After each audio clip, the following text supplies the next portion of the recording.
Salut, c'est Trado, content de vous retrouver pour la mise à jour des zones d'accumulation rationnelle pour l'or et pour l'argent. On va commencer comme d'habitude par les actualités et je regrette encore une fois de vous proposer de telles actualités un mercredi alors qu'on n'avait pas trop le temps. J'aurais préféré qu'il fût samedi, mais bon, c'est comme ça.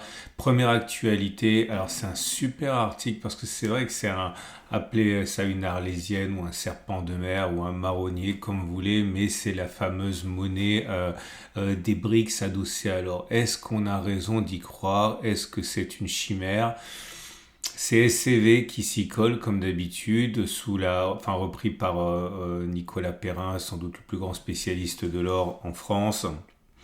Et Stoffer et Valeg disent clairement, c'est pas pour demain, c'est pas non plus pour après-demain. Pourquoi? Tout simplement parce que il faut s'entendre pour faire une monnaie unique. Tout le monde n'y a pas intérêt. L'expérience de l'euro montre bien que c'est pas facile de faire ça entre des zones qui sont hétérogènes. Et puis surtout, il y a des ténors comme la Chine qui ne veulent pas, qui veulent pousser leur monnaie pour qu'elle soit eh bien, la monnaie du futur qui remplacera le dollar. Pourquoi est-ce qu'elle ferait une monnaie commune? On ne comprendra pas très bien. En fait, il y a la Russie qui pousse en ce sens pour une monnaie commune adossée à l'or, mais c'est un peu un cavalier seul. Donc, je vous laisse lire ça. C'est un peu plus, enfin non, c'est beaucoup plus compliqué que ce que j'ai dit.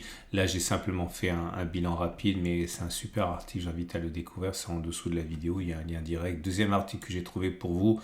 Là aussi, c'est de l'or en barre. Cet article. Et là aussi, je vais simplement dire deux mots, mais à vous d'aller chercher l'information parce que c'est technique. L'idée, c'est, je vais pas m'amuser à prononcer le nom parce que le pauvre, je vais massacrer, mais ça ressemblerait à New Noise. Et bon, on le connaît, on le voit souvent dans les articles, et il explique que, contrairement à ce que la Chine a dit, la Banque centrale chinoise n'a pas arrêté d'acheter en mai. Et pourquoi n'a-t-elle pas arrêté d'acheter? Tout simplement parce qu'il a une façon de voir les choses, un petit peu les sous-marins, ceux qui ne sont pas répertoriés, et selon ces petits calculs, c'est bien 53 tonnes supplémentaires qui ont été ajoutées au stock d'or, discretos, si vous me passez l'expression. Et pourquoi est-ce qu'on le cacherait? Eh bien, tout simplement parce que quand la Chine annonce qu'elle arrête d'acheter, ça fait baisser les prix de l'or. Et du coup, ça permet à la Chine d'acheter pour moins cher de l'or. Bon, bref, c'est très long, c'est très technique. Et je vous invite vraiment à regarder l'explication. Mais voilà, il y a le motif, il y a le crime, il y a le corps. Et ça ressemble à un crime parfait. Troisième article que j'ai trouvé pour vous, c'est JP Morgan. Alors c'est une nouvelle, enfin c'est un flash, c'est une alerte. JP Morgan qui annonce que son objectif pour l'argent en 2025, c'est 36 dollars l'once. Alors si on regarde ce que ça donne sur le graphe, 36 dollars l'once en moyenne, j'ai bien dit en moyenne pour 2025, donc la fin de l'année prochaine, j'ai bien dit en moyenne, je me répète, je suis désolé, ça veut dire voilà une progression de 30%, donc avec des pics en dessous et des creux en dessous, mais en moyenne, 36 dollars, ça fait du 30%, ok, par rapport au cours actuel. Voilà, je vais passer aux zones d'accumulation rationnelle. Comme d'habitude, je vous rappelle que mes deux partenaires et sponsors sont Veracash et Ocoffre qui permet d'acheter de l'or et de le stocker dans des coffres en Suisse ou de vous le faire livrer chez vous. L'avantage du coffre, c'est que c'est sûr. Ensuite, c'est pas dans le système bancaire, c'est pas en France, c'est en Suisse et c'est super sécurisé comme zone, les zones franches.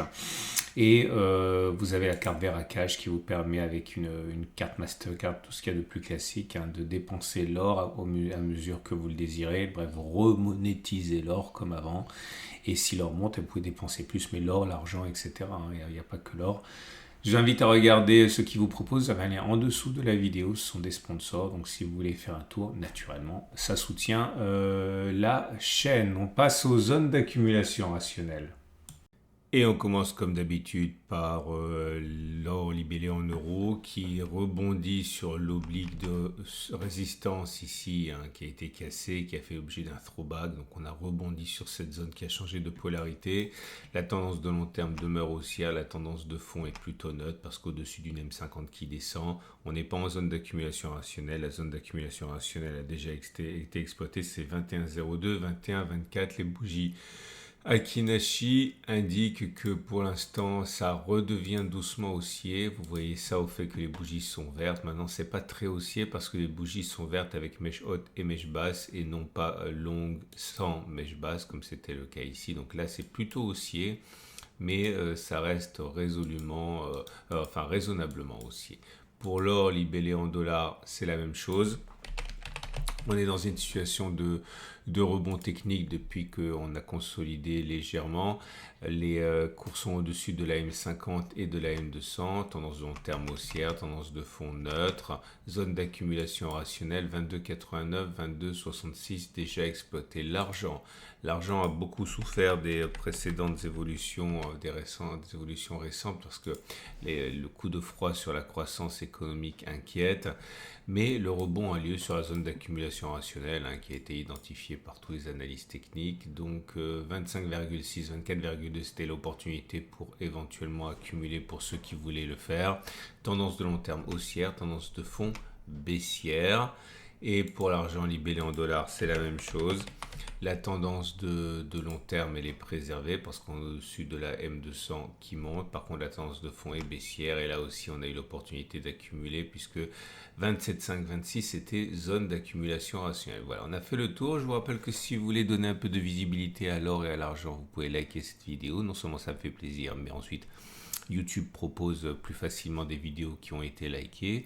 Vous avez la possibilité de regarder et de lire et de savoir plus sur les articles que j'ai mentionnés en début, en dessous de la vidéo. Tout est regroupé sur mon site.